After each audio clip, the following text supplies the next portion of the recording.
نبی کریم صلی اللہ تعالی علیہ وسلم نے ارشاد فرمایا 3 لوگ ہیں جنہیں دیکھ کے رب مسکراتا ہے۔ یا رسول اللہ صلی اللہ علیہ وسلم وہ کون کون سے؟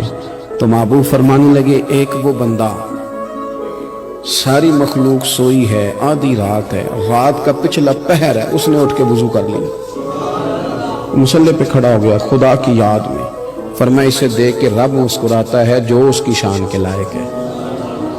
مسکراتا ہے اللہ، یہ تو سونے کا ٹائم تھا، یہ تو گہری نیند آنے کا وقت تھا، رات کا پچھلا پہر، رات پوے تے بے درداں نو نیند پیاری آوے تے درد منداں نو یاد سجن دی ستیاں وی آن جگاوے، اور ساون کی کالی راتوں میں جب بوندا باندی ہوتی ہے وہ راتوں کو اٹھ اٹھ روتے ہیں جب خلقت ساری سوتی ہے، اللہ مسکراتا ہے۔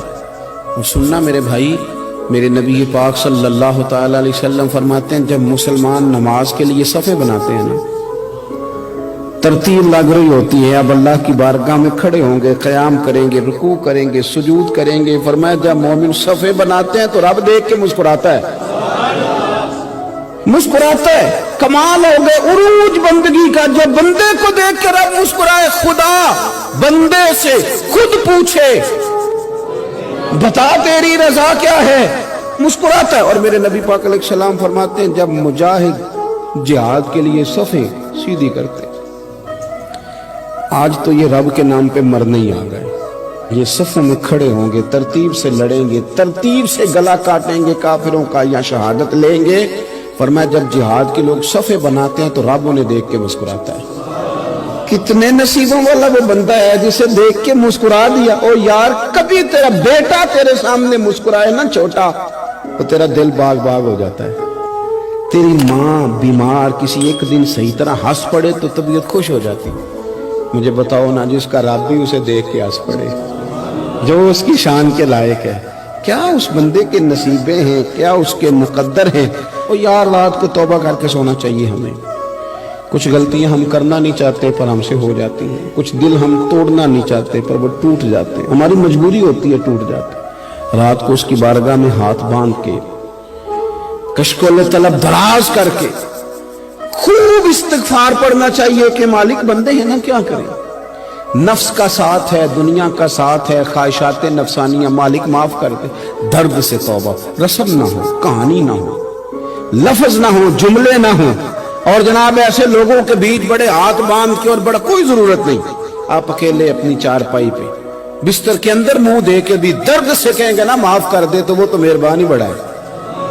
میرے نبی پاک صلی اللہ علیہ وسلم مثال دیتے ہیں، فرمایا ایک آدمی صحرا میں جا رہا، صحابہ سے حضور خطاب کر رہے ہیں، فرمایا ایک آدمی صحرا میں جا رہا تھا، اس نے اپنی اونٹنی پہ کھانا پانی پیسے ہر چیز رکھی ہوئی تھی، صحرا تھا بہت بڑا، درمیان صحرا کے گیا تو تھوڑا سا سستانے کے لیے آرام کرنے کے لیے اونٹنی سے نیچے اترا، اب اس نے اونٹنی کی لگام اونٹنی کی نکیل اپنے سرہانے کے نیچے رکھی، ہاتھ کے ساتھ پکڑی اور سو گیا۔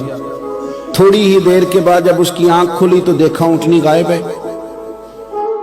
صحرا میں وہ پیدل نہ آگے جا سکتا ہے نہ پیچھے جا سکتا ہے، نہ دائیں نہ بائیں، کھانے کو روٹی نہیں، پینے کو پانی کا قطرہ نہیں، تھوڑا ادھر بھاگا ادھر بھاگا، تھک گیا۔ کریم محبوب فرماتے ہیں وہ پوری طرح نڈھال ہو گیا اور مایوس ہو گیا، معاذ اللہ، مایوس ہو کے دوبارہ اسی جگہ آ کے لیٹ گیا جہاں پہلے لیٹا تھا، انتظار کرنے لگا کہ اب موت ہی آئے گی، آخری وقت ہے، نہ میں پیدل یہ صحرا کراس کر سکتا ہوں، نہ پیچھے جا سکتا ہوں، نہ کھانا ہے نہ پانی ہے، سوائے موت کے کوئی سہارا نہیں۔ حضور فرماتے ہیں وہ رستے میں دوبارہ لیٹ گیا، اچانک اس نے رخ بدلا تو اونٹنی سامنے کھڑی تھی۔ حضور نے صحابہ سے پوچھا بتاؤ نا اسے بھلا کتنی کو خوشی ہوگی؟ یا رسول اللہ جسے نئی زندگی مل گئی ہے۔ آپ دیکھیں نا سارے ڈاکٹروں نے کہہ دیا کہ اس کے تو گردے معدہ جگر ہر چیز ختم ہے، گھر لے جاؤ خدمت کرو، ہر طرف پریشانی ہے۔ وہ بندہ بھی سمجھ گیا ہے کہ آخری وقت آ گیا، کل جاؤں پرسوں جاؤں، تیاری ہو گئی، سب لوگ آ گئے، باہر والے بھی آ گئے، یہ ماحول ایک عجیب رنگ اختیار کر گیا۔ اچانک ایک ڈاکٹر نے آ کے کہا نہیں نہیں غلطی لگ گئی تھی۔ مجھے بتائیے انداز کیا ہوتا ہے؟ بغیر دوائی کے بندہ اٹھ کے کھڑا نہیں ہو جاتا۔